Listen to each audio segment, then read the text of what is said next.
Hello, people. It's your boy Usmaan back again with another match preview. The first video back after our absolutely phenomenal 9-0 victory over Southampton. Listen, I still haven't got over it. I'm not going to lie. I said to my boys that support rival teams, I'm not that bothered, but I was chatting shit. I was very much bothered. Listen, very happy. It's good to see us scoring. We will be talking topical chat regarding the club. As always, make sure you get your comments in, drop a like, and obviously subscribe to the channel if you are new. We are joined by a fantastic panel. Get your comments in, get your questions into the boys. On my left, it is Chris from Football Agenda. How you doing, bro? Yeah, really good, man. Buzzing after the 9-0 victory. Onwards and upwards from here. Yes, you love to see it. And below me, we've got the homie from Belgium. Gabriel, how you doing, brother? I'm doing as good as I can, just the lockdown and that, but, we move. Yes, you love to see. I don't know, I'll put that on the screen, the chat amongst themselves. And last but not least, the homie from Elite Football Show. Good friend, man's just starting his job. If you didn't see the podcast that we did a couple of weeks ago, obviously, Haider was discussing it. Man's tired, so cut him some slack today. But the homie's here. Haider, how you doing, bro? Yeah, good, mate. Back working. So that's interesting. Onboarding, obviously remotely. But yeah, always happy to come back on here. And guys, make sure you like and subscribe if you're new, because Usmaan needs to get to 1K in the next couple of months because he deserves it. His work rate is relentless. So yeah, pleasure as always, Usmaan. And yeah, good to see you. No worries, man. Likewise, man. I appreciate it. I'll pay you later. No worries for that. But listen, let's get started. As I said to the boys before we going on, I'm just going to enjoy this show, man. It's not often we score goals, let alone 9. Chris, I'm going to come to you first and foremost, man. Listen, rival fans are saying, to be honest, I couldn't care less what rival fans are saying, but people are saying, well, you did it against 10 men. Well, the parked everyone behind the bus, Chris. And we know how we play against teams. Parked everyone behind the ball, should I say. We know how we play against teams in a low block, and we absolutely dismantle them. Chris, man, what are your thoughts, bro? I mean, the red card had an impact. We can't get away from that. Would it have been a 9-0 without the red card? It wouldn't, would it? But you're right. We do struggle against teams with a low block. And, like Sheffield United, for example, they had 11 men behind the ball. Okay, Southampton had 10, including the keeper. So that was the difference, that we always had a spare man. But I'm hoping that it's taught Ollie something and taught the players something, that actually, when a team comes in like that, we can allow one of the two holding players to come forward and join the attack. Fred absolutely and McTominay kind of took it in turns of almost playing alongside Bruno Fernandes, almost playing with like 2 10s and a 6. And against teams like Sheffield United, who parked in against us, Burnley and teams like that, I don't see why now we can't grow in that confidence and go, well, do you know what? We may get caught on a break because they'll obviously have a striker. Things may happen. They may get a set piece, but you know what? We can outscore you. If you're going to campaign like that, we'll outscore you. And we need to take that now and move it forward into further games. But in terms of the performance on the day, it was almost perfect. Almost perfect. What was not perfect about it, Chris, mate? Man, it's hard to give 100%, isn't it? But you're right. Yes, that's a good challenge. It was a perfect performance. Now, to be honest, I did agree with your initial comment. It wasn't perfect. No, but you can't argue 9-0, can you? They scored. It was a goal. I don't know why it was disallowed. That being offside is ridiculous. That was at 4-1. Obviously, we already won the game anyways. And also, Che Adams missed an absolute tap-in, like the one that Redmond put on a plate for him. So we still conceded chances. But the point that you made there, which is what I want to kind of run with, is McTominay and Fred. There was one incident. Fred was in the box. I've never seen him in the box, and he was trying to win a header. Like, he's too short to win it. But nonetheless, he was there, and I was like, wait, what is going on here? Like, I know they had 10 men. But why can't we do that against teams that are meant to be inferior to us? Like, I'm not sitting here and being arrogant, we're Manchester United, we should do X, Y, Z. Of course, we've got to respect your opponent to an extent. But at the same time, you shouldn't respect your opponent, because at the end of the day, too much respect to your opponent allows them to settle into the game, gives them confidence. And Gabriel, what are your thoughts on McTominay's role, Fred's role? It was quite evident they had the license to join the attack. Yeah, obviously, I think people's complaints in the past few weeks have been that if we play that double pivot of McFred, it's too defensive and you don't take enough risks with that pivot. But in the last game, as you said, they had the freedom to attack because obviously Southampton were down to 10 men, which you have the numerical advantage. Obviously, someone's going to be free, But I think I've always said, I think I don't care who plays in the pivot as long as it's as long as we play attacking. So if it's Matic, Fred, Matic, McTominay, whatever partnership, I don't really mind as long as the intent to attack is there. Because I know they both can attack. The issue with them is actually defensively because they're very rash in their challenges. So they commit, and more often than not, they lose the challenge, and then we have to, run back and try and defend. So that's the issue with them. But I think the reason Oli picks those two is because in his mind, they give more energy, so they'll cover more ground and they'll close down the spaces. That's why he picks them, because obviously we know we've been beaten 6-1 by Spurs, and ever since then, I think he's been kind of traumatized, and he doesn't want any result to go that way again. But yeah, I think it'll take time for him to heal inside and just be braver in big games. But so that's why I think their roles is just to provide energy and just be a nuisance, pretty much. Yeah, no, I hear that. Obviously, to be honest, in terms of McFred, I'm not gonna sit here and lie. The lads on the WhatsApp group know I was pissed when I saw the lineup. I wasn't happy at all. I saw you tweet about it. Yeah, I wasn't happy. The funny thing is, there's been 2 times, right, this season that I've on Twitter, I've gone in on the lineup. I'm not happy, etc. And the first one was against Leeds, and the second one's against Southampton. So I might just do it every game because they're literally the only 2 times I've been fuming with the lineup on Twitter, and then it gets quoted after the game. Oh, you don't know nothing. I'm like, I don't give a care. Like, by all means, if I've been proven wrong. But in terms of moving forward, obviously make sure you do drop a like. By the way, sorry, just see there's quite a lot of you viewing, so make sure you drop a like, subscribe to the channel. Got a question here, I'm going to put it to you before get the next point up. From the United Way, has McTominay given Oli a selection headache? Haider, what do you reckon? I think McTominay's always been in Oli's plans, and that's been a problem for a lot of fans. Now, looking at Scott McTominay, I've always said this: he has his place in the title-winning squad, but when you look at the quality around him, you can't have him starting week in, week out. Now, you look around at United's squad, people compare him to Darren Fletcher. Let's say he is similar to Darren Fletcher. Darren Fletcher had Carrick, Scholes, Rooney, Ronaldo, all these incredible players around him. You need people like Scott McTominay in the squad to win a title. You need people who are going to be aggressive, going to play with intensity, who are going to do the dirty work. What Scott McTominay showed is that he's a threat going forward. He shouldn't be sitting deep. So has he given Oli a selection headache? We all know that McFred is Oli's go-to double pivot in the big games. Now, do I like it? Not really, because I think United have the ability and they have the front line to go and play more attacking football with intent. But I think it also gives Oli a selection headache, not with McTominay, but with Pogba, because where are you going to play him? United look more threatening when you have a left winger like Rashford, who's direct, who's got pace. Yeah. He's got a great understanding with Shaw. There's great telepathy there. They're obviously very comfortable playing together. And Mason's he's driven himself forward now as the top right winger choice for me, because he's looking sharp, he's looking direct, he's playing with confidence again. So has McTominay given a selection headache? I would say that if Oli was going to choose a team tomorrow, he would drop Fred before McTominay and he'd put Pogba next to him. That's what I think.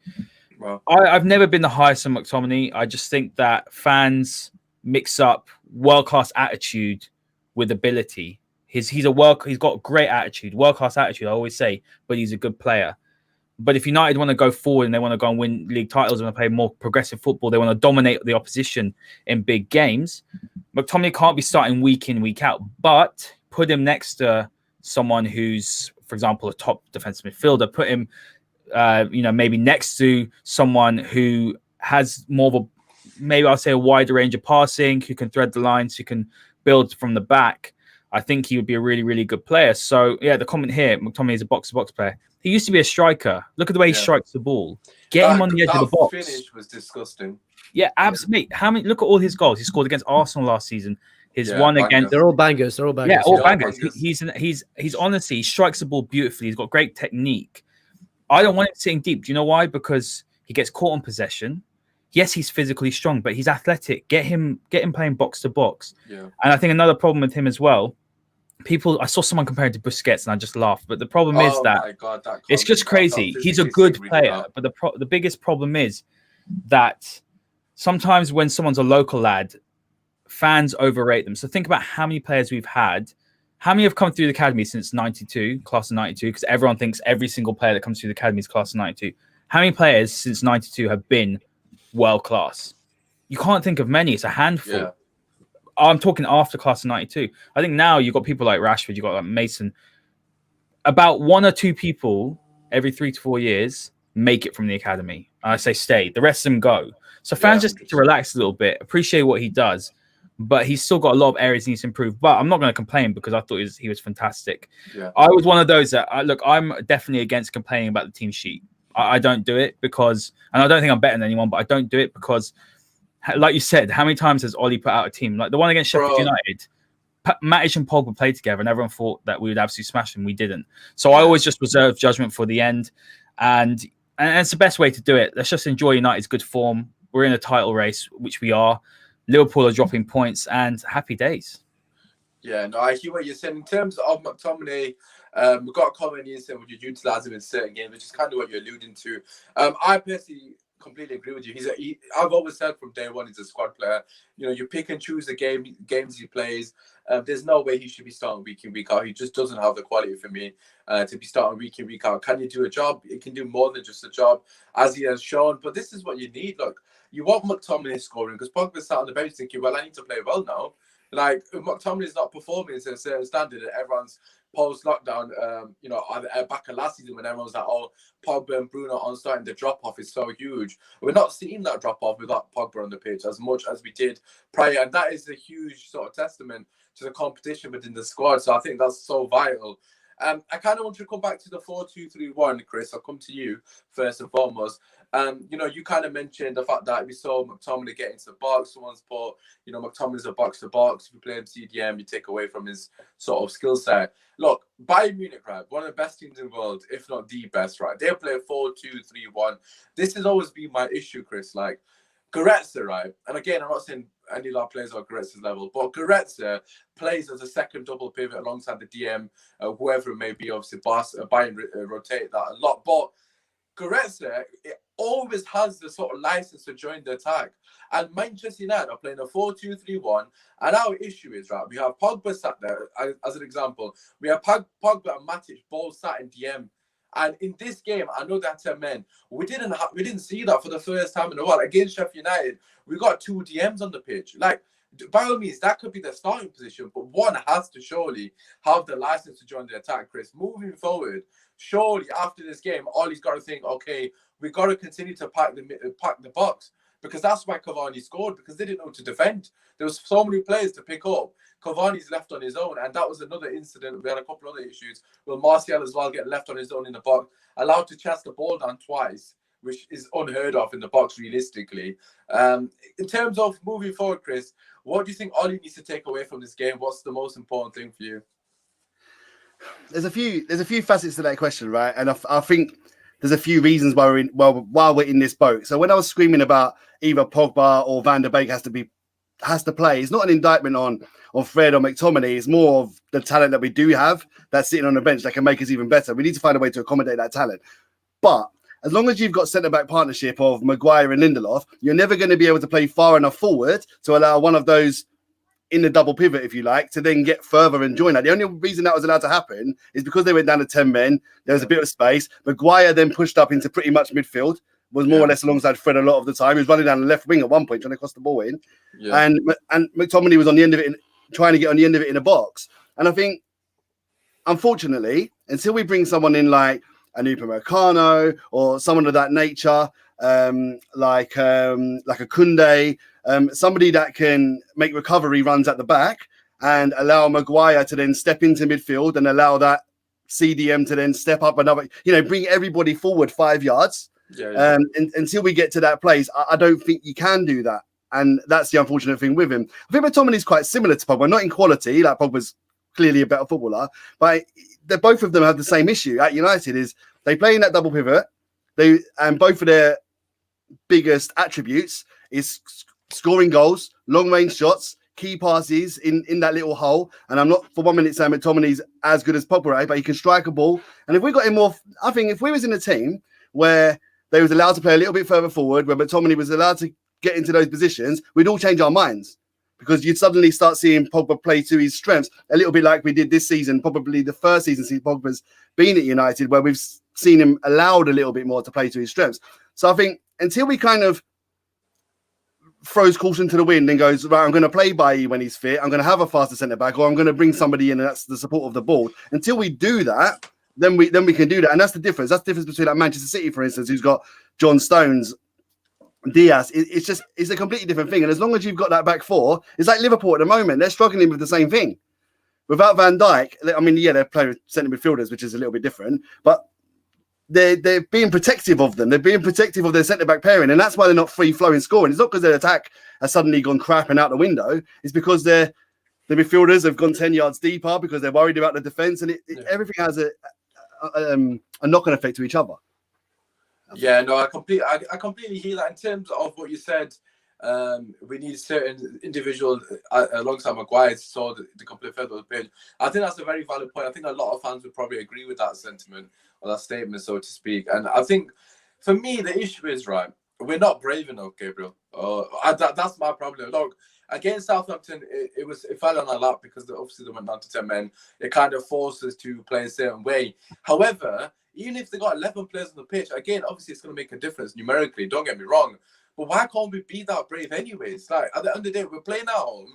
You know, we're Manchester United. We're meant to be setting the precedent. Southampton, we give these teams too much respect. Against a Brighton, for example, I know they've just beaten Liverpool or whoever it was. The issue is with these teams, if you give them too much respect and you allow them to settle into the game, they start playing their football. But if you're on top of them, as we were against Southampton, you got to bear in mind, look, people are saying they got 10 men, but at the end of the day, all of their players are behind the ball. All 9 players are behind the ball. I think a lot of people are completely disregarding our sort of inabilities to break down a low block because we were so emphatic. People say, no, it's because they got 10 men. Well, if you think about it, if they had the full 11 men on the pitch and they left Danny Ings up the pitch, it would have not made a difference, really, that extra play, because they had everyone back anyways defensively. So, Gavin, in terms of moving forward, what do you want to see? Because obviously, as Chris has rightfully said, that, you know, we do need a centre-back to allow us to play further up the pitch. I completely agree with that. But in terms of what we've currently got at the squad, surely we can at least be a bit more brave after this game, just reaping the benefits of what we've seen. Yeah, as you said, it's all about trying to find the balance for the coaching staff. So if you play Maguire and Lindelof, you're aware that you have a lack of pace at the back. So obviously you have to put more protection again, because you don't want 1v1 defending from those two. Do you know what I mean? You don't want them to be isolated. So yeah, so you have to defend as a team, and when you defend, you have to go back as a low block and retreat. So yeah, it's difficult. So if you play, for instance, when we used to play Ferdinand and Vidic, you knew that those two isolated one-on-one, you were fine. You know what I mean? So you could actually take more risks because you had the quality. So I think until we get a bad boy center back that can do everything on his own, we'll still see that bit of protection. Because I remember when Oli first came in, obviously he was the interim, so you're not as much under pressure when you're the interim. So I remember we used to play a midfield three of Herrera, Matic, Pogba. Pogba in the 10, Matic sitting, and Herrera as the box-to-box. And that was a great system. That worked very well. So I think eventually we'll try and go back to that, but it'll take time, and it'll take we have to be braver, I agree, but I don't think Oli will do that until he gets his center back, like Upamecano or a player of that ilk. Fair enough. Right, let's move on to our game on the weekend, should we say. A fantastic team in Everton, off the back of a great win. Dominic Calvert-Lewin finally getting on the score sheet. It's been a while since he scored. You know, they beat the Scum, so happy days. But listen, Haider, what are your thoughts going into this game? What do you want to see from Manchester United first and foremost?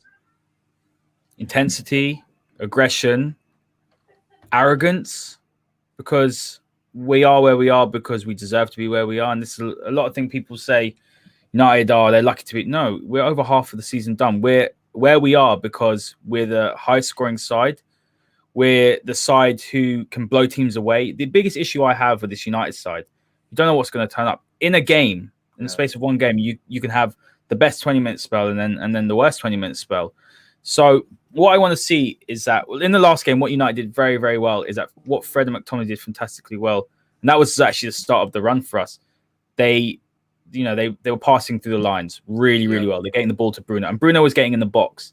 Now, I think that Everton might be a bit smarter. What they did wrong last time is that the front line weren't pressing United at all, and then the midfield was far too close to the front line. So what happened is all United had to do was turn and play it to Bruno. So what I would like to see United do is dominate possession.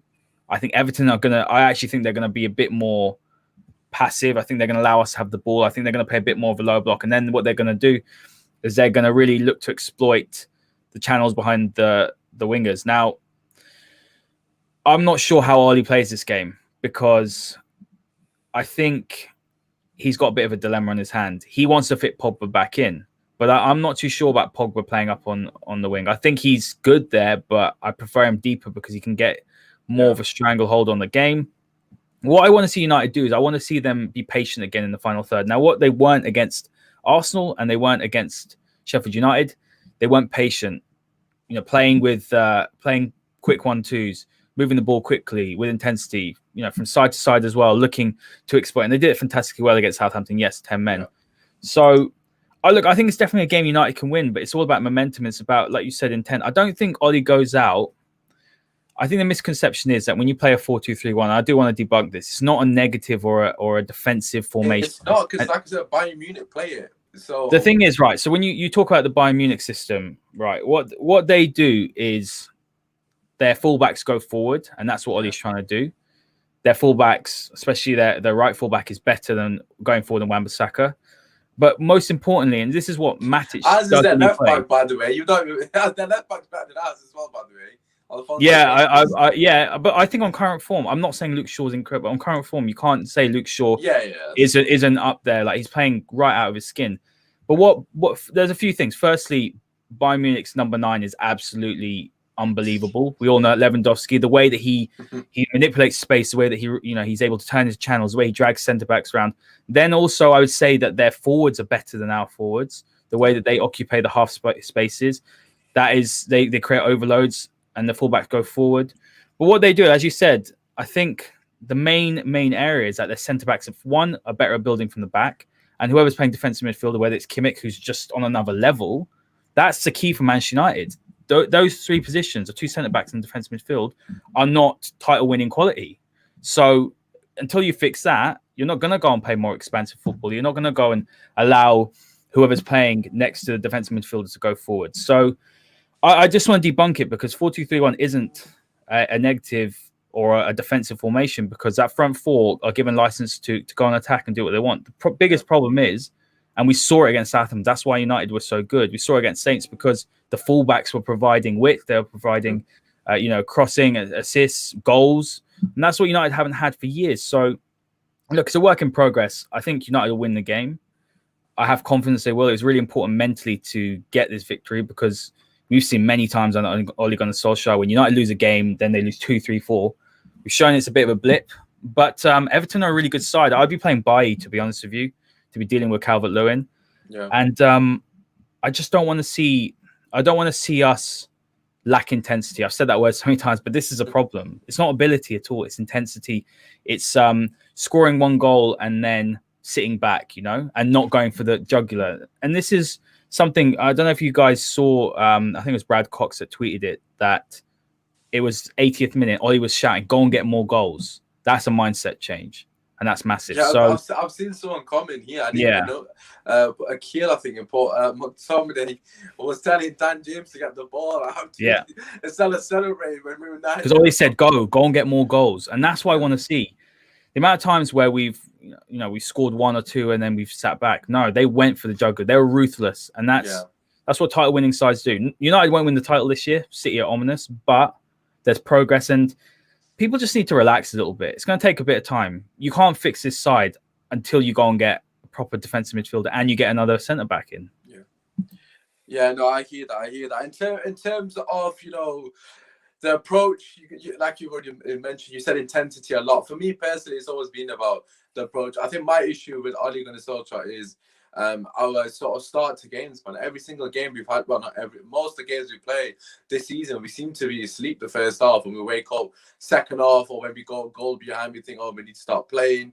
And the most impressive thing with the Southampton game is, yes, they got 10 men, but we, like you said, we went for the throat. Like, and from the start, like, obviously they got the red card very early, but we just camped in the box. And for me, we've not seen that enough against an Everton team that, you know, I suppose they're not on amazing confidence. You know, they've got a good winner against Leeds, but an Everton team, if we give them too much respect, they'll start to play football. And like you already mentioned, Digne's back as well. They got, you know, they got players with quality on the pitch.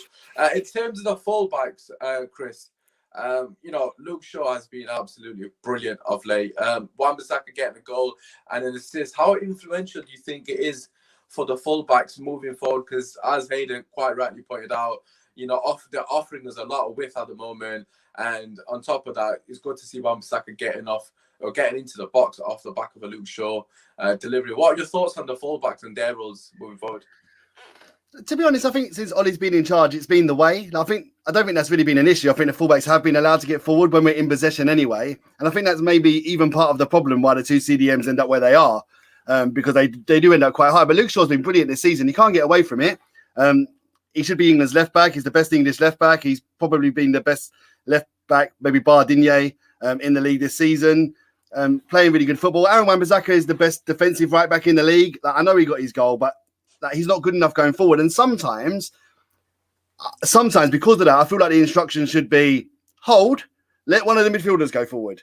Because sometimes I feel like he gets so far forward, he makes someone like McTominay drift into his space and almost protect the overlap. And it's a little bit like, do I want him, you know, do I want him there? Because he doesn't put in very good crosses most of the time. He tries to beat his man with his weird Wan-Bissaka chop thing he does, where he turns into Cristiano for 4.5 seconds until he loses the ball.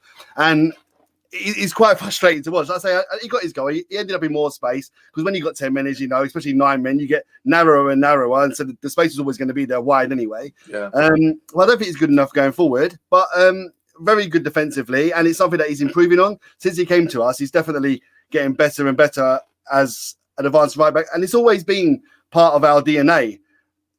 Flying fullback since, you know, Evra and Neville to now. But sure, I have to say, like, people are still sort of going, yeah, but he was great at Southampton. He was great under Louis van Gaal until he got that horrible injury. It took him a long time to start running between players again, I think, because his confidence was knocked because of the horrific injury. Kept on getting injuries. He's the type of player that needs to play all the time or he gets unfit.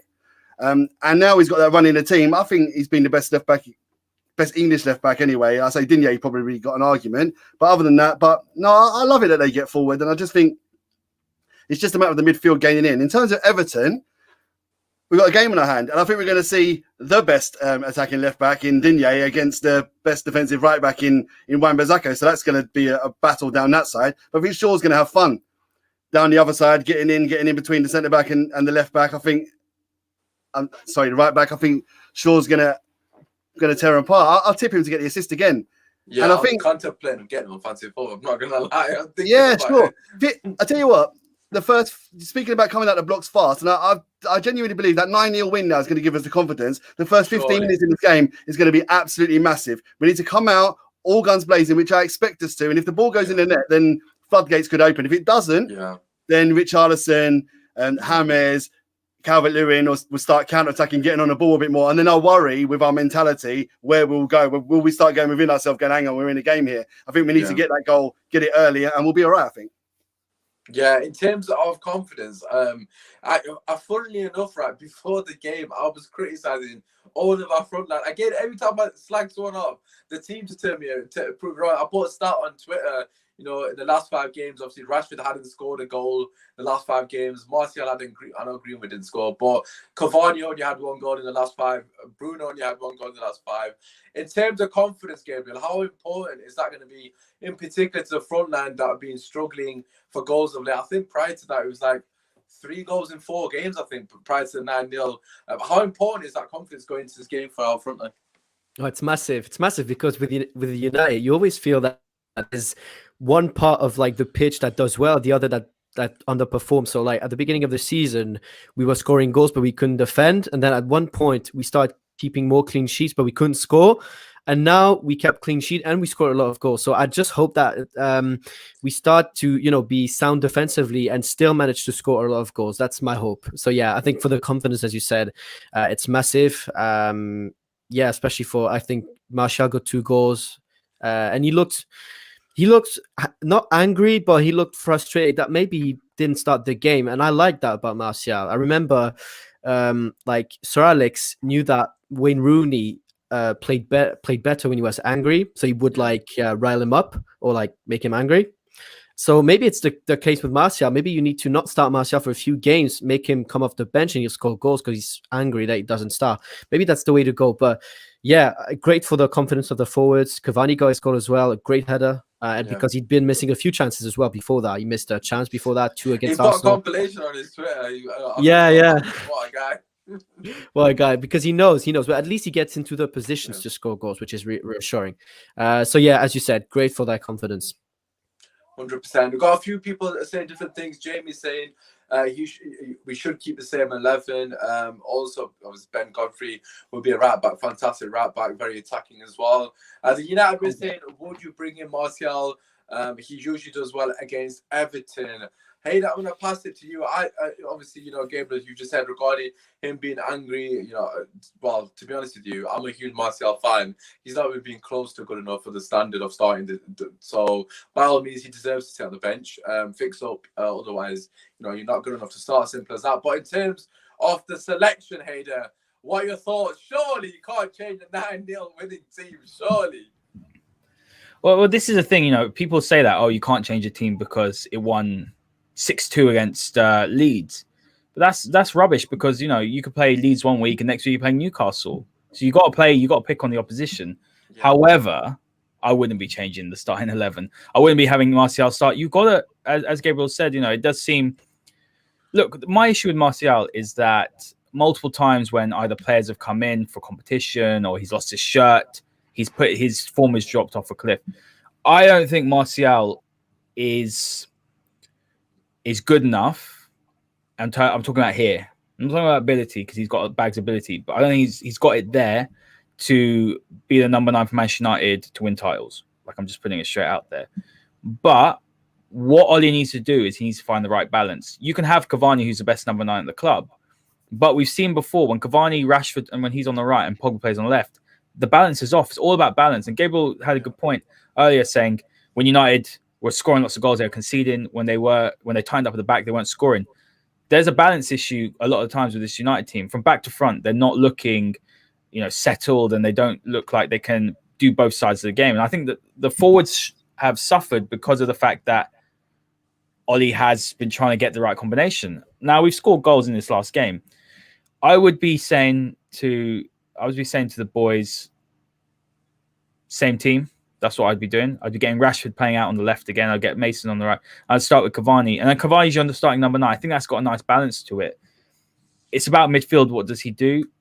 He's going to find a way to Pogba come back in there because he's got to find a way. Player of the month for a reason. Hasn't it? Pogba's been absolutely brilliant. This is something I don't understand is, fans saying, we won 9-0 with McTominay. We won 6-2 with McTominay against Leeds. And they use it to bash down Pogba. But Pogba's won United 2 games over the last month. Well, technically 3. You got the penalty against Villa. Yeah, 3 games. That's 9 points. If we weren't at the club, then we would. Do you know what I'm trying to say?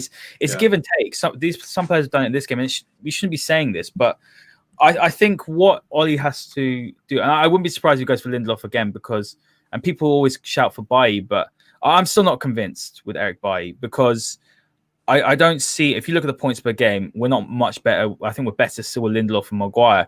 The problem is that people just equate to, right, United need a quick centre-back. People completely negate what Lindelof does bring to the team.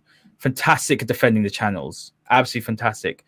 Able to start, the play from the back, step out, into the pocket and pick out those passes. He's a talker as well. If you talk to anyone that's got a little bit of inside information at Manchester United, they talk about how Lindelof is a massive voice in the dressing room. So all these sort of things, I think what United do need going into this game is they need familiarity. But when you're making changes, don't go and make 6 changes like you did against Sheffield United. You've got to make maximum 3. Personally, I'd be looking to get Pogba back in in the double pivot, and I'd be taking one of McTominay and Fred out. That's for me, and I would leave the team the same because I think United need to. Do you think this is a question to you, Usman? Because I've spoken to other people about this. If Southampton had the player sent off, would Fred and McTominay have struggled in that game to create? That's the question because people are equating this. I think United would have struggled. I think they would have won, but I think they would have struggled because the biggest problem with McTominay and Fred is I don't think they're press resistant either. And that's a big thing. Well, this is the issue with Fred and McTominay. I think, although they offer a lot of energy, I think they're very similar in the sense of what they bring to the team. You look at the pass and you mentioned the pass. That if Fred passes the ball one more time, I might break the TV because he just passes away under no pressure and simple passes. And there's also passes that. When you see good players, they play the ball. Again, I don't use Thiago as an example, but you see Thiago, he'll hit that ball, flick it across through the lines, around the corner. These passes around the corner, our players don't do it enough. You mentioned because they don't have it in their locker. We can't complain about that. They just don't have it. Yeah, they just have it. But that is an issue because that Bruno Fernandes. Sometimes people say, he goes missing in games. A lot of the time, he doesn't get the ball in the areas that can hurt teams, i.e., in the pocket. Where he's dropping deep, isn't he? Against Everton, when we beat him the first game, their mistake was Bruno Fernandes had loads of space, so we were giving him the ball, and he had about basically the whole pitch to turn and run at their players, which was the reason he got his goal when he played it down the wing. The thing is, I think the key is that what people have to realize is if you're paying Fred and McTominay, you're paying them for a specific reason. They're going to give you something specific to the game. And I think you understand it, but a lot of people don't. They're like, why is McTominay not doing this? Because he can't do that. Physically, he hasn't got the ability to do that.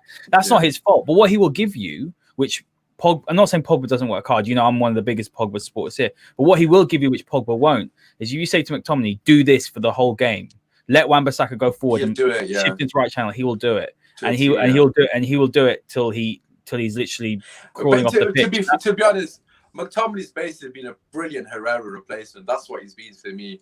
Like in terms of what Herrera offered, I'm not saying it's similar, but in terms of what McTominay's brought, he's replaced Herrera. People forgot about him. But to answer your question, I wouldn't play McTominay and Fred in this game. Obviously, I'll pass it to you, Chris, but my two changes, and I do disagree with you, Bailly has to start this game for me because their goal came from Dominic Calvert-Lewin bullying Lindelof in the air when he knocked it down to Bernard and he hit it from edge of box. I don't think he's going to get the chance to do that against Bailly. Not because Bailly's brilliant in the air, but he's very aggressive. And the thing with Bailly is his aggression, especially against Richarlison on the right wing as well. Left wing. Sorry, apologies. It's Richarlison. I'm assuming he's going to be playing as well. You need Bailly's aggression there. Yes, Lindelof is good in the channels, but he just doesn't bring that game. He doesn't bring that different aspect. I think in terms of what Lindelof has brought to the team, he's very good on the ball. He's very calm on the ball. I'm more confident with him on the ball with McTominay, Fred, or Maguire. Because I trust Lindelof's decision making on the ball. He's fairly consistent with his distribution. But in terms of off the ball, his aggression, getting into the faces of the opposition. Dominic Calvert-Lewin didn't have a sniff last game. To be fair to Lindelof, he did well in parts, but I just want to see Bailly's aggression in there because I think we're missing that at the moment, and it would allow us to play further up the pitch as well. In terms of Pogba, he has to come back in the team for me. It's a no-brainer. I'm not sure to take out McTominay or Fred. So, Chris, I'll pass that to you. Would you make any changes if you are bringing Pogba in? Who are you bringing him for and why? Really challenging question. I mean, it's hard to change anyone out of a 9-0. I mean, how do you have that conversation? But yeah, I agree with Usman, really. I think Bailly has to start. I get what Haider's saying around it's not just about the pace, that there are other factors to it as well. But I think Bailly's better in a one-on-one situation. He's not as good positionally as Lindelof, but he does allow us to play an extra 5 to 10 yards further up the pitch. And the only thing I would say is Bailly's got a rick in him, and I never trust him when he's dwelling on the ball, and he's always got that. Is he going to give us a goal away? And there is always he'll probably do a Ronaldo chop on the edge of our box or something. 100%. He'll try and relate Calvert-Lewin, and it'll go horribly wrong. But other than that, in the 90 minutes, he's a better defender. In my view, he's a better defender than Lindelof, a better partner for Maguire. In midfield, it's a really tough one because your question around if you bring in Pogba in, which one would you drop? It's a tough one because right now, McTominay's playing better than Fred, in my view.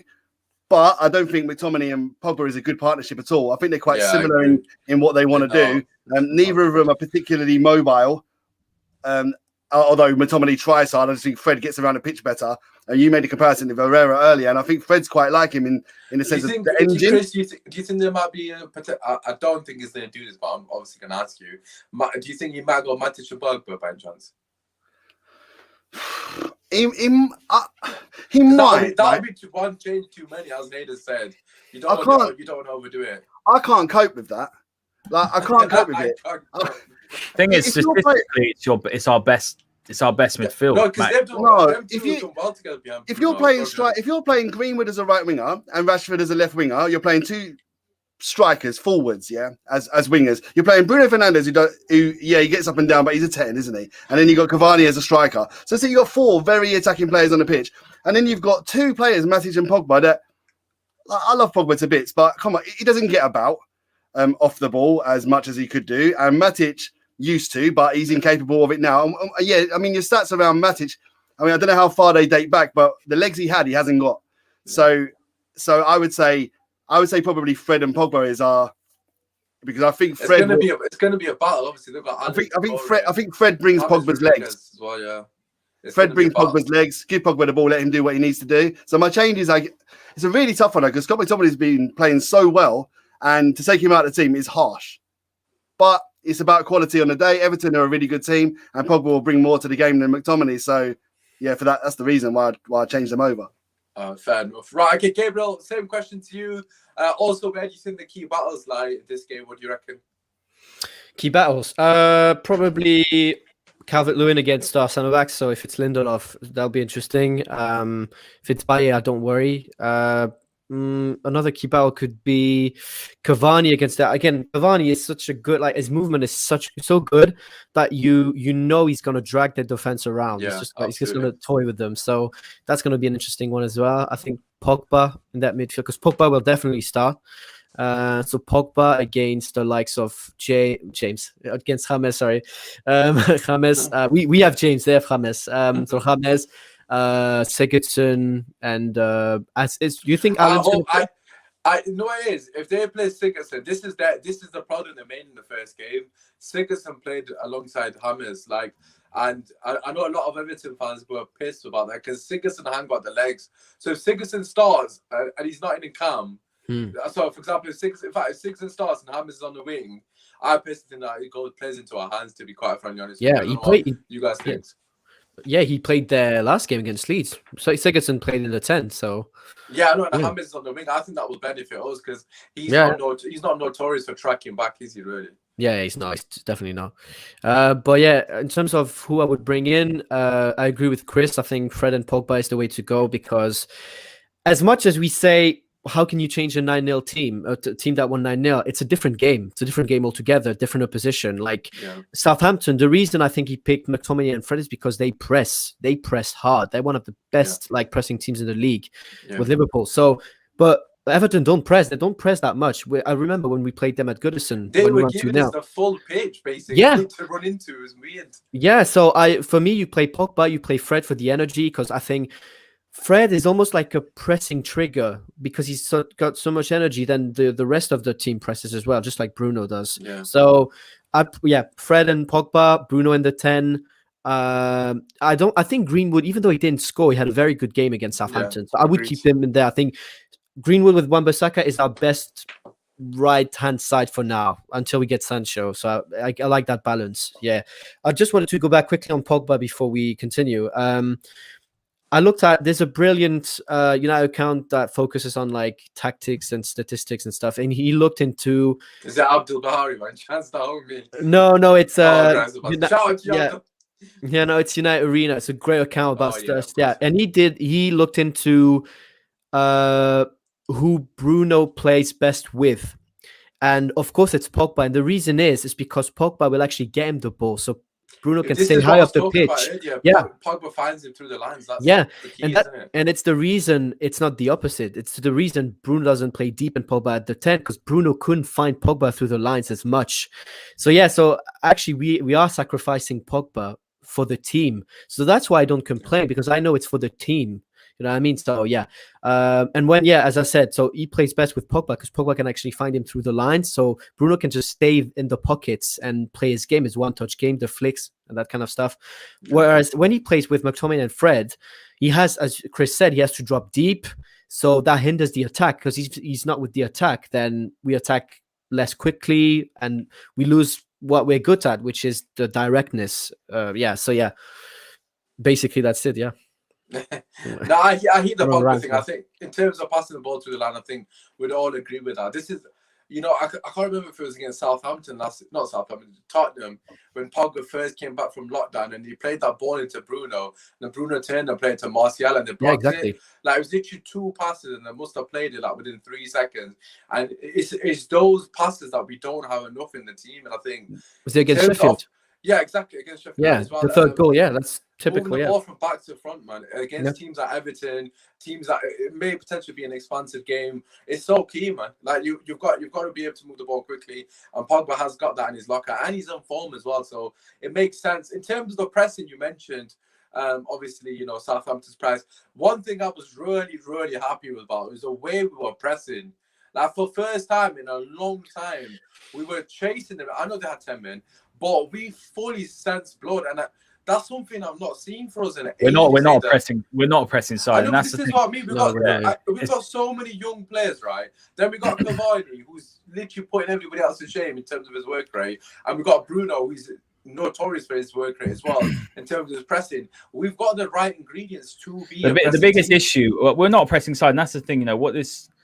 I put a tweet out maybe I don't know if you saw it, a couple of weeks ago, and I said, like, what do United do? Because we're not a high pressing side, and you look at the way City and the way Liverpool, the way they press Southampton, Spurs. We're a hybrid. That's what we are. Yeah, we're a hybrid, exactly. I said, I explained it more like we're not Mourinho low block, allow them to have the ball. We play more of a mid block, and I think the thing is that one of the reasons why Cavani stands out, as you said, is because he works his socks off. But I think another problem with that is that Cavani, and that's why I was saying, the balance was off of the front three. He would go and press, and this is against Arsenal. It's just a one-man press, though. It's a one-man press, and then it's easy for the defenders to just bypass and play through. So people are praising Cavani for that, and I think Cavani's fantastic.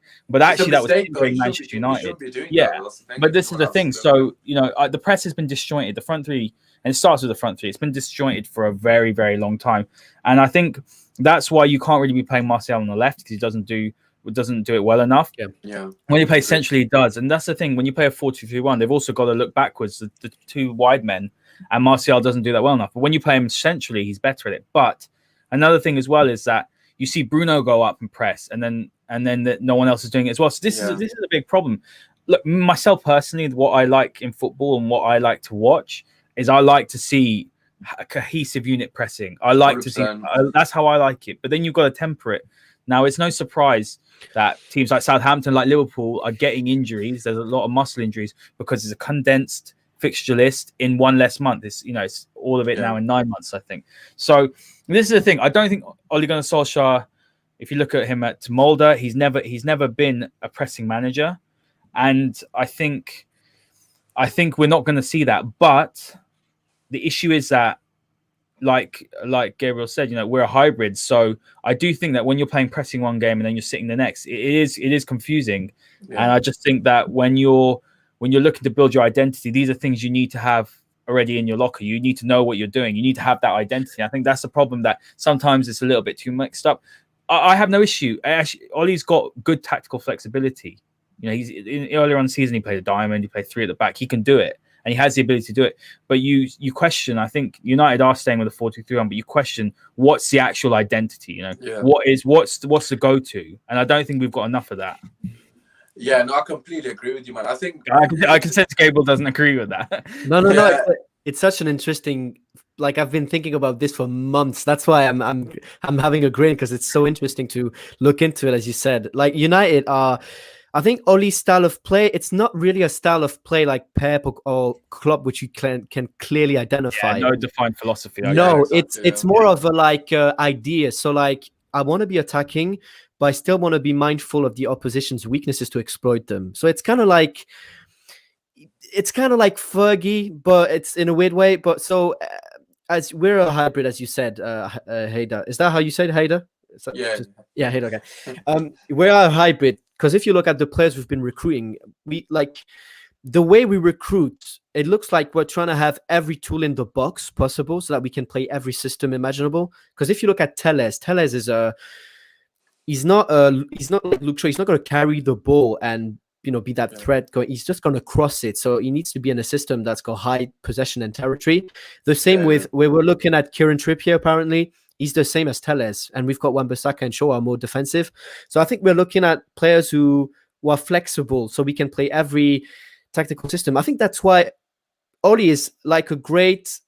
If you want Nagelsmann or if you want any other manager after Oli, I think come on. Yeah, he's a good stepping guy as well because then the manager after him will have every tool in the box to play whatever they want. It's a good point.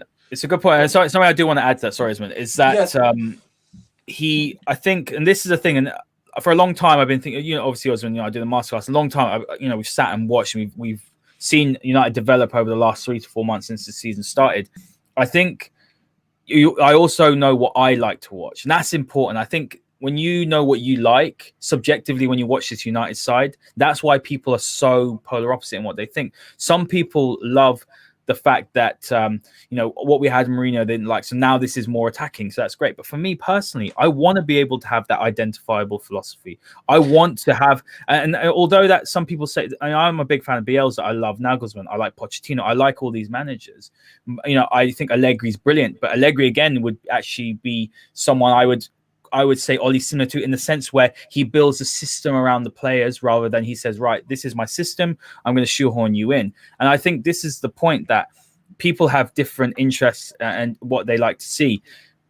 Myself personally, I think what Oli does do very well is that he's not so set in stone with his philosophy. And that's key, because the managers that do that don't win trophies. I know Oli's not won anything in England, but you see the likes of Bielsa, he will stick to what his philosophy and his principles are.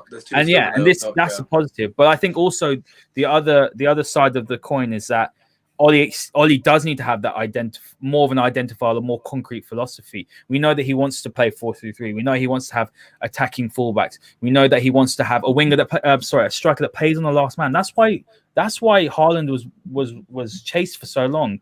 Martial is not an Oli number 9. Martial drifts into the left channel. That's why he wants his wingers to play as inside forwards. He wants them to be, getting in the box and looking to get penalties and looking to get shots off. All these things he wants a number 10. He's got a philosophy, but the thing is, it's not going to be like Pep. It's not going to be like Klopp, where the fullbacks are going to go up wide. That what's his face? Firmino's going to drop. That Salah and Mane are going to make those out-in runs. He's just not going to be like that. So the quicker United fans get that out their head, the better, and they just appreciate and enjoy that as a manager that has got tactics, has got tactical nous, can change it from game to game, but he's never going to you're never going to look at a team and go, that's an Ole Gunnar Solskjaer team. It's never going to be like that. And then when you get out your head, you'll be happy with what you see. Yeah, no, I hear that point. I think for me personally, someone who's been very critical of the lack of identity, even to Sheffield United game, actually.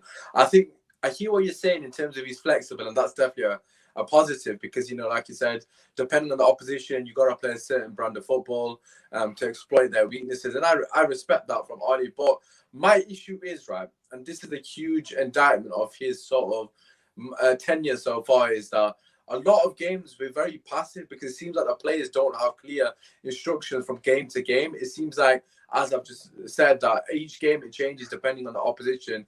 And then, for example, the most basics of football is patterns of play. As you just said, what Pep's patterns of playing, what Klopp's going to be, what Poch is going to be, Jose Mourinho, even though I'm not a fan of his. Can I ask a question to all of you? Like, what's a Manchester United goal under Ole Gunnar Solskjaer? What's the trademark? Yeah, but what's the trademark goal? With Pep, it's the cutback, right? A trademark goal for us is 3 passes behind the defence and Rashford running onto it, isn't it? I mean, that's probably Ollie's trademark goal. That's literally what I was about to say. Rashford running in behind, a ball over the top. But I don't think that's the identity. And if you don't mind, if just to add to say what Haider was saying about philosophy, like there is a philosophy, but he hasn't been supported in his philosophy. Like the two fullbacks to get forward is the same as Sir Alex's part of the philosophy. The midfielder is supposed to join in, but he hasn't been given a CDM yet that allows him to play on his own. He needs a right winger to get the balls into the box to a centre forward. He's been playing with like a winger up front all last season, and he's got 33-year-old Cavani given to him that can only probably play once a week. And again, there's no right winger at the club, at the football club. So how can you play like wingers in, making diagonal runs, getting the ball behind into the box? I think he's building the philosophy. I think we're starting to see it. But until we get that centre back that can make the recovery runs, until we get that central defensive midfielder that can allow him to play one, until we get that right winger that lets us play both sides of the pitch rather than one side of the pitch, then I think we'll see his philosophy. I think he has got one. It's never going to be like Pep, who hasn't got a plan B. He's doing very well because he's got like £1 billion worth of superstars on the pitch. And Klopp is the most direct manager in the league, probably, but Sam Allardyce. Chris, I hear what you're saying. Don't get me wrong. I do hear what you're saying in terms. I'm not going to give you the right wing one, but I'll give you the CDM position because I do agree with that. Who's our right winger? Yeah, no, but the point is, Greenwood's been phenomenal in that last season, and okay, He's done all right. right winger, and obviously he's not going to benefit, but he's now Wan-Bissaka, so that's not even a reason really, because that's his player. He could have went for Hakimi. No, I didn't say he didn't have fullbacks. I'm just saying. But the thing is, if you want to play a certain brand of football, you should have signed Hakimi because Hakimi's he was literally the best fullback on the planet, borderline. But he's a wing back, mate. He plays in the back three. I know he's a wing back, but I feel like if you want to, and he's only picking his signings. Yeah, but I feel like if you wanted to play more expansive with the fullbacks, you could have got him. But Usmaan, I see where you're coming from, and that's interesting because I was thinking about it the other day. Like, if Oli wanted to play attacking football from the get-go, why did he get Wan-Bissaka? But then I remembered that you're not going to see a set system like Klopp's or Guardiola's or Bielsa's at United. So what Oli did, and I think Oli identified that Ashley Young was playing right back, and Ashley Young was a calamity. Remember? So Oli looked at it and thought, okay, we need to shore up the defense. So I'm going to bring in Maguire. I'm going to bring in Wan-Bissaka, who's definitely better than Ashley Young at defending. Yeah, absolutely. And I'm going to been good, man. I think he's getting criticism, to be honest. And I'm gonna try and work on Wan-Bissaka's attacking game, so that we know they're working in training for him to put balls in the box. I think he's again, like I just said, I actually think he's putting decent balls into the box. The movement's been shit. From Martial since Cavani's going to the box. That ball that he played across near post, Cavani should have scored that. Another defender blocks it eventually, but that's fair play to him. And he made that underlap as well. Does Greenwood put good balls into the box? He started to. He did yesterday. Yesterday. He did yesterday. He put 2 in, got an assist, and then played the one. Over the last 18 months. Yeah, but look, obviously, I hear your point regarding the right wing. I get that, but my point being is right. And you guys have made very good points regarding, obviously, he doesn't have a set style of football. And I'm okay with, understanding that, some managers don't have that. And he's versatile because Bielsa, for me, is too stubborn. Like Eddie Howe, for example, the guy who just play attacking football, he's losing 5-0. And you're like, just shore it up, please, because you're gonna keep getting battered. But they're too stubborn in the the sort of principles of football that they continue to go, even though it's not the right thing to do. But in terms of what I'm saying is, I want to see patterns of play. I want to see people play one-touch football. I want to see people linking up. That underlap from Wan-Bissaka, right? I'm gonna use that as an example from the one when Bruno flicked it around the corner, Wan-Bissaka underlapped him, knocked it past the player, and then put it into the box. Where has that been? Why did we not see that more frequently? Because I've seen that. We've seen that before. We know Bruno can flick it to a third man. No, we know that. Yeah, but once or twice. I mean, Louis Van Gaal had that. None of us wanted him there. Yeah, but it's not. Yeah, look, Van Gaal was pathetic. The guy didn't use the ball. Usmaan, I know what you're saying. Look, I think people that say, I'm not saying you, by the way, I'm just saying when people say, he has no tactics, they don't know anything about football. I'm not saying when people, I'm not saying you. I'm saying in general. And when people say as well, when people say there are no patterns, that's not true either, because the defensive structure and the way that we build from the back, that's patterns of play. I think people get mixed up with patterns. What it is, right, is that there's a difference between planning and execution, and United's players don't execute the instructions properly. Think about the amount of time. Okay, Haider, let me ask you a question then, actually, based on that. Because in terms of patterns of play, obviously there are patterns of play, especially with the manner in which we bring the ball out of the back. I think everyone can see that. But let me ask you a question then. Yesterday, look, that had 10 men in it, is where it is. However, that was you can't tell me, right, that there's been another game this season. Now, every single cross that anyone's put into the box, people are praising Luke Shaw's delivery, which was good, don't get me wrong. But we had 4/5 people, including the other fullback in the box, practically every attack. And again, I know they had a man down, so it made it easy for us. But that is clear instruction from the manager: flood the box, get people in the box. Well, you got absolutely. But you got to remember as well. Yeah, there's intent there for sure. Look, people say Ole Gunnar Solskjaer is an attacking manager. He's not. He's pragmatic first. The whole point is he sets up to be solid first. Why do you think he plays McFred? And I think Gabriel mentioned it at the beginning. After the Spurs game, obviously it has scared him, and rightly so. But what I will say is that yes, but you got to remember another thing about Saints is that they're a high pressing team. Player gets sent off, they go very narrow. Yeah, they went very narrow. So we exploited the space out wide. So I think it's difficult to compare a game like that to go and compare it to another game because of the way that different teams play. Yeah, no, what I will add though is, the point I was making about the planning and execution. Like I'm not just blaming the players, by the way, for that's how it looks, because there are players in that team that aren't good enough. They're not clinical enough. Their decision making is not good enough. But also, you got to look at the coaching team and think: are they relaying the information correctly? Are they coaching the team correctly to understand what their roles are? And I don't think that's always the case. So I think what it is that Ollie's a fantastic man manager. He's learning on the job. He has an ideology. He has a philosophy. More in how you manage the club and how he's managing the squad, rather than us say this is the set identity of the style of play. But what I will say is that there are players there as well who have not done it for other managers, who aren't doing it for him now.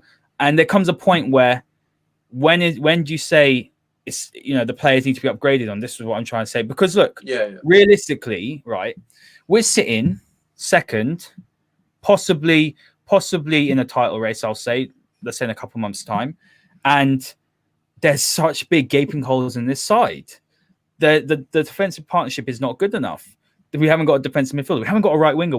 We're playing football almost lopsided every single game, and we're in second place. So this is a point. Like, it's not a fluke. United, and I hate this statistic. And I wanted Pochettino, I wanted Ole gone, but United statistically were the best side from January to January, last January to this January on their points. They've got the best away record. They haven't lost over a character of the year.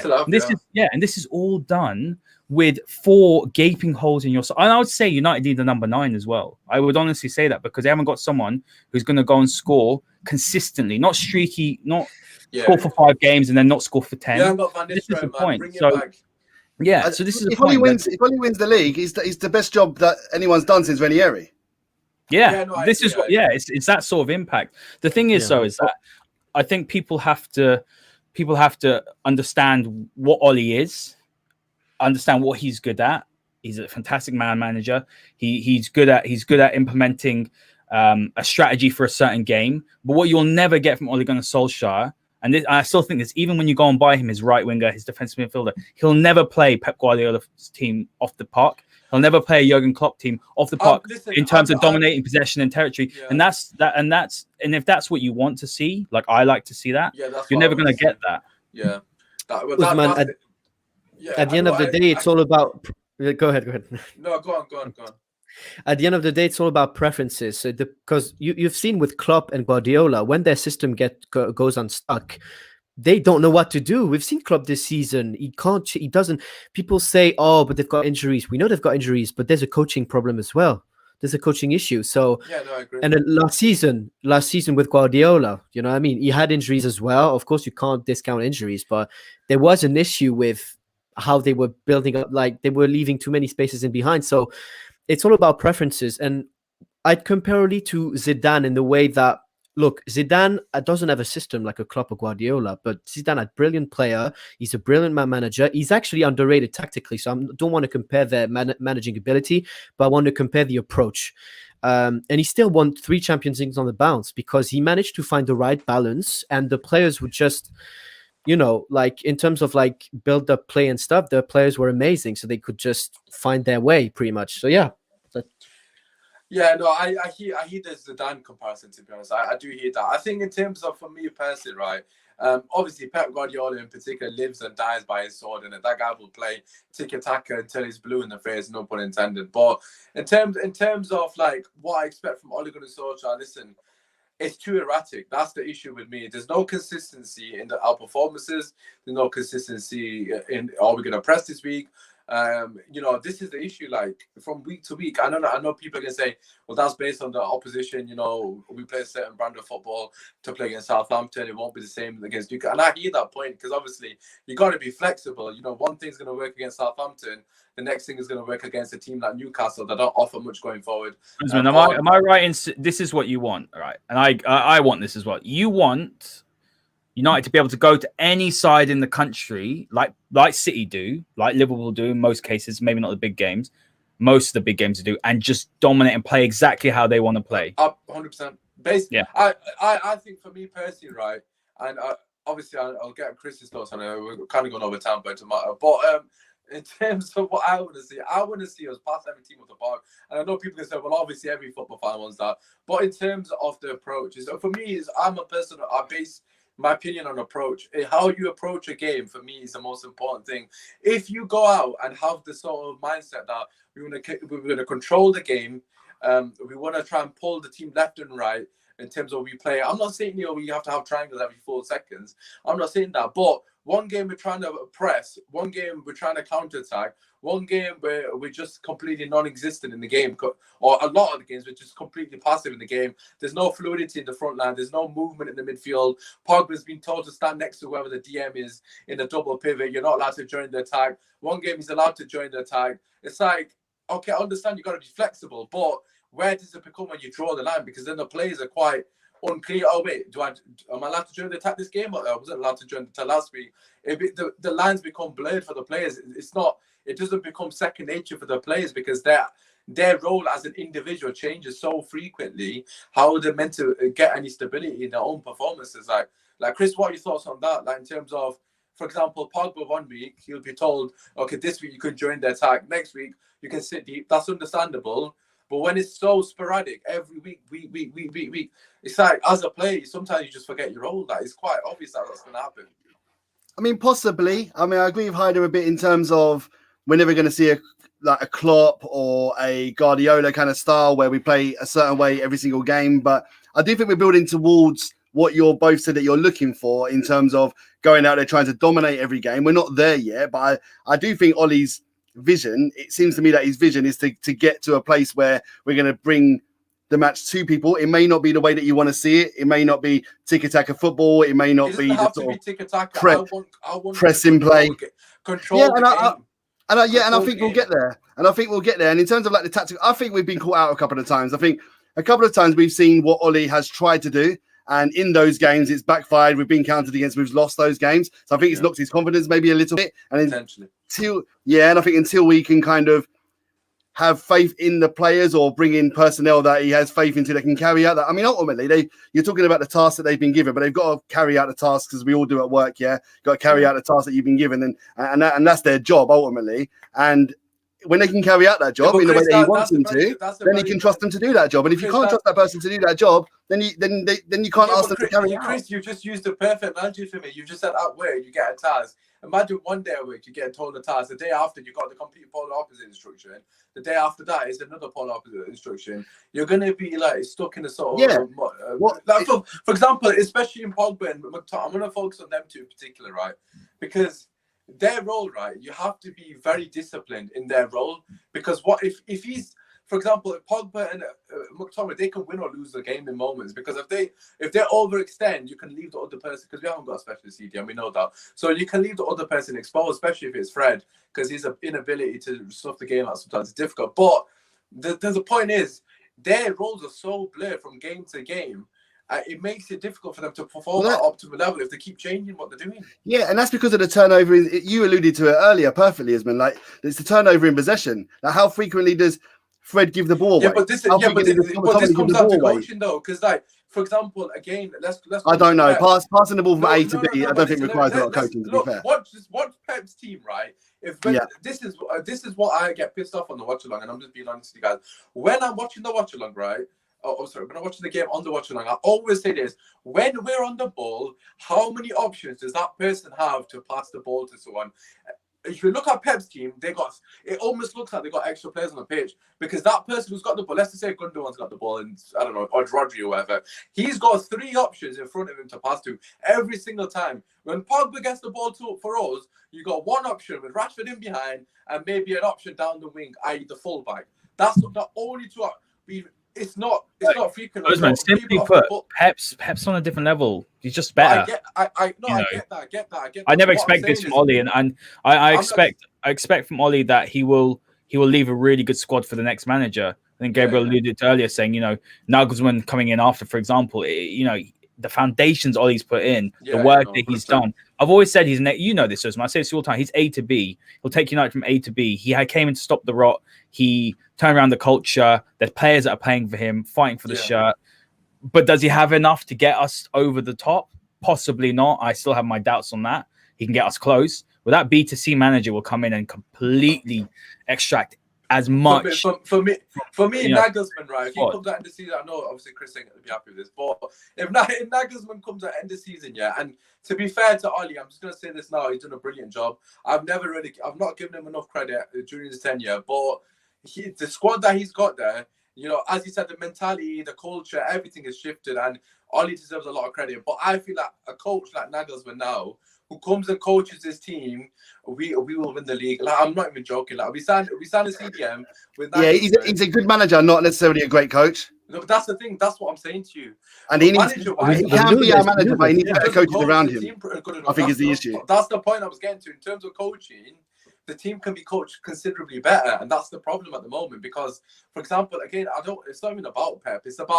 It's just like basic fundamentals. If you've got the ball, you should have 2 or 3 options, and to move the ball, keep it ticking. We don't see that frequently enough. The only time we see it is when one matters on the pitch. Tell me if I'm wrong. But do you not think, though, Usmaan? Do you not think? So we say the players aren't doing the basics, but your manager can't tell you, right, Fred, pass it from there to there and get it accurately. Like, that's ability. That's not on Ollie. You can be the best. You can be the best coach, but no, hold on. You can be the best coach. We talk about Pep, right? We talk about his team. You have to remember as well that look, my views on Ollie, and I've made that very clear. But you have to remember that when Pep wanted a player, City boy, when Pep wanted Gundogan, they bought him. When Pep wanted Bernardo Silva, when Ollie wanted Haaland, they didn't buy him. When Ollie wanted Sancho, they gave him a 19-year-old. Do you know what I'm trying to say? Like, it's a question was players that he wants to implement exactly the roles that they want to play. I get that. A question: if they swap jobs, Ollie and Pep, do you think the Cubs would be in the same position or not? In terms of Man City at the top and us in second. Yeah. Do you think if we had Pep and they had Ollie, we'd be flying away with the league? I think we'd be first comfortably. United would be playing. They'd be playing better football. Yeah. No, we have better players than us. What I'm trying to get at. That's why they're the league. I honestly think, right, and I've said this from. I'm sorry, Gabriel, to interrupt you. I honestly think, and I've said this from the start. Yeah, our players are considerably better than what they're performing. Like you look at our front line, right, and I've said this consistently. I've said it a couple of weeks before Pogba went on this brilliant run of form. I said the only way we're going to win the league is if Pogba and Martial actually turn up to any of their capability, because they've been well below par. You expect them to be off at least a 7. I'm not even saying 9 out of 10. 7. Martial's been like a 4 out of 10 this season, if not less, probably a 3. So Pep comes in, gets Martial to 8, gets Rashford. If Rashford's got, look what he did to Sterling. You're telling me that's a coincidence? Sterling wasn't that good at Liverpool. He had raw talent, but this is the thing. A lot of our players, fair play. But a lot of our players, the issue is the IQ. Rashford's IQ is not of the level of Cavani or Matters. We know that. Pep instills IQ into footballers because he breathes the game. So if we've got ability, we haven't got IQ. Movement off the ball. Look at Lingard. His movement off the ball is second to none, but he ain't got the ability. Like, this is what I mean. Our players, they need to know the movement. You can coach that. You're telling me Sterling's been coached. Sterling was not that intelligent. People talk about Sterling scoring tap-ins. He's a tap-in merchant. And again, I will join in that because it's banter. But if you actually look at it from a coaching perspective, he's brilliant coaching. But that's coaching. He's scoring tap-ins because of coaching. Because he's in the right football. Place. I don't deny that Pep plays great when the players are getting better with him. Our players, mate, we'd be above Man City comfortably. I'm telling you now. We've got so much raw talent in our team. If we were both managerless, City is still better than us. It's just the hard truth. No, I don't agree. The thing I is, think the coaches. the thing is, we've got. This is the best squad for 7 years. We've got some very, very good players who perhaps can be better, and I do agree with that. But I'm still going to remain what I said, that there's fundamental problems with this team in terms of personnel. There's holes in key positions, and until you upgrade on that, you cannot dominate teams. Go on, Grable. I know you've been trying to say something about it. Yeah, I've been dying. No, but you're right, and the reason is we have to remember it's been 7 years of inconsistencies and a lack of plan. So when there's a lack of plan, you have imbalances in the squad. So you'll have too many left wingers, not enough right wingers. You'll have a lot of box-to-box midfielders and not actual CDMs. So you have this type of player, not this type. So it takes time. But I get what you mean, Usmaan. Of course, I don't think it's as black and white as to say, yes, we would be that much in front of them. Because at the same time, Man City's squad is, I think the average age is probably above ours. Can I ask you a question? I do hear that point. It's not black and white. You're right. It's not. Let me ask you a question. Let's ignore what Pep's not Man City in terms of would Ali have replicated that, because I don't think anyone's thinking he would have. But in terms of, let's say Pep's had this team for 3 years, right? So let's say Pep's been our coach for 3 years. Would Martial, would Rashford? I don't want to use Greenwood because he's a young lad, so I'm not. Oh, 2.5 years, sorry, apologies. So I'm not Rashford and Martial in particular, right? Them two, Pogba, would their game not be considerably higher in terms of elevated their standards, their levels? You could even put Maguire in there for that. Like, this is the thing. This comes down to coaching. This comes down to the player, the manager. Ollie's a brilliant manager. We've seen that with our Pogba situation. He's not a coach. That's what I'm getting at. I'm saying that we don't have a world-class coach. That is the issue. And when you want to win leagues, you need to be able to coach players. Sometimes, I hear your points. He doesn't have a CDM. Again, I'll give you the CDM. But sometimes top coaches elevate shit players, i.e. Fergie, cleverly. Like Gibson. What you're talking about here is system. That's what you're talking about. I didn't disagree with you, by the way, but I agree. I think if Pep had this team, has had this team for 3 years, we would. The thing is, we would play better football. We would look better on the eye. We would play patterns of play and score more goals, maybe. Yeah, and players would have a higher IQ, perhaps, probably. But I think people overrate what I think. People overrate the role of the coach or the manager. It's a tandem. You need the great coach and you need great players. Look at Fergie. That last season we won the league. Fergie left and it all fell apart because it was a tandem. You had Fergie and the players, and then Fergie left and you had a missing piece. This season with Klopp and the players are missing, so Klopp doesn't look that great, does he? It's the same with Guardiola last season. He didn't have he didn't have Diaz. Laporte was injured, didn't have Diaz.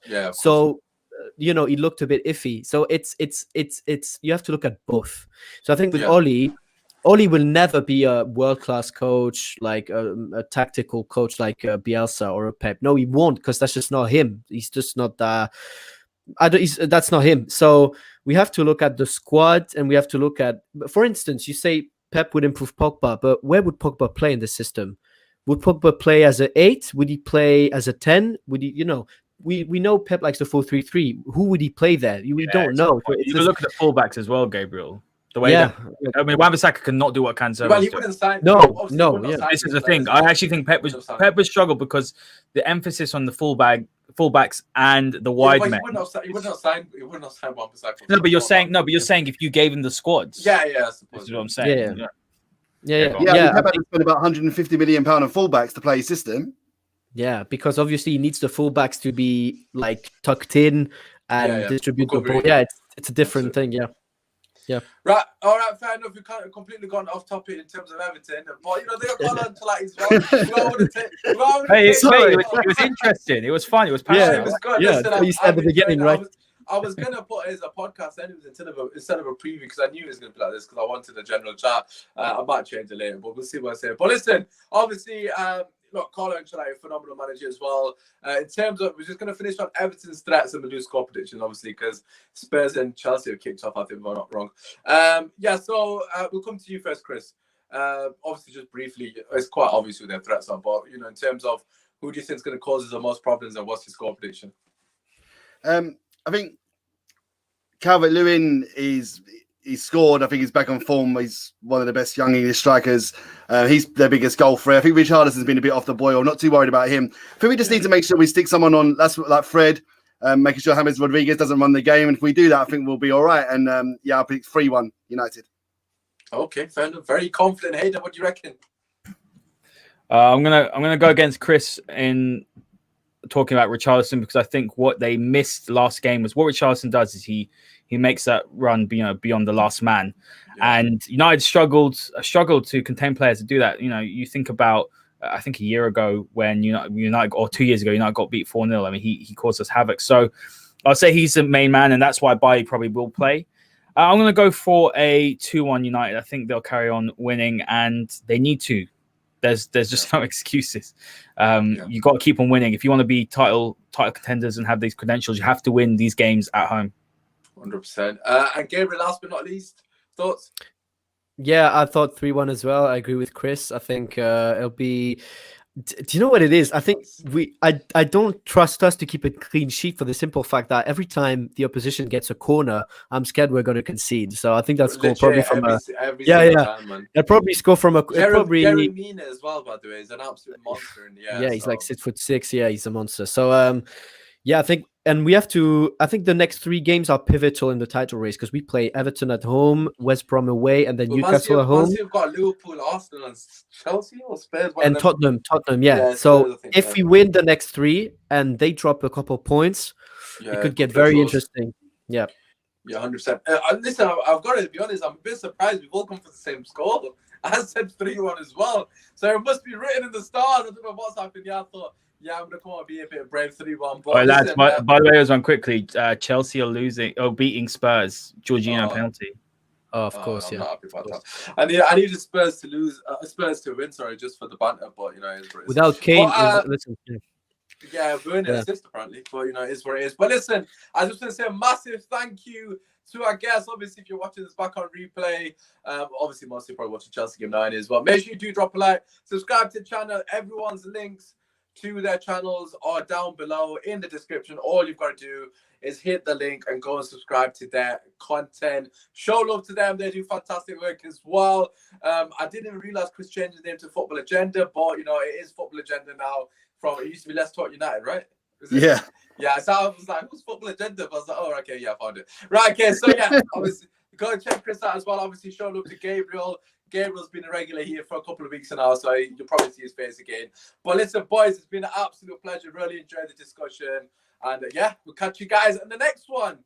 Peace. Woo. Oh, Werner assists. Everyone's